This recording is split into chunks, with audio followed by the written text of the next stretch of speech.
اور دارو میں بھی کچھ ایسے لوگ ہیں، پورا دارا تو نہیں خراب، مگر کچھ لوگ ایسے ہیں جو ٹھیک کرنے والے ہیں، جن کی وجہ سے یہ ساری خرابیاں ہو رہی ہیں۔ ادھر آپ دیکھیں شیر افضل مروت خان صاحب کو جس طرح گرفتار کیا گیا، بالکل آپ وہ نقشہ دیکھیں کہ جب عمران خان صاحب کو اسلام آباد سے گرفتار کیا گیا،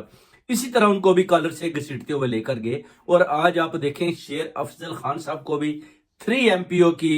کے ذریعے ان کو بھی اسی طرح پکڑ کر گھسیٹتے ہوئے لے کر گئے۔ وکلا برادری نے کافی سٹینڈ لیا، مگر ان لوگوں نے ان کو پکڑ کر ان کو زبردستی کھینچ کر ان کو گھسیٹتے ہوئے گاڑی میں لے کر تو وہ چلے گئے، جس پر آپ دیکھیں کہ جو قانون کی کیسے دھجیاں اڑائی جا رہی ہیں، جس پر قاضی فائز عیسیٰ کو بھی ہم پیغام دیتے ہیں کہ آپ دیکھو، آپ جسٹس کی سیٹ پر بیٹھے ہو، آپ یہ نہ دیکھو کہ مریم نواز کیا کہتی ہے، آپ یہ نہ دیکھو کہ نواز شریف آج کیا کہہ رہا ہے۔ نواز شریف کہتا ہے جی مجھے جی پوری پاکستان کو مبارک ہو جی، میں تو بری ہو گیا ہوں، مجھے تو اللہ تعالیٰ کی ذات نے جی بری کر دیا سب کے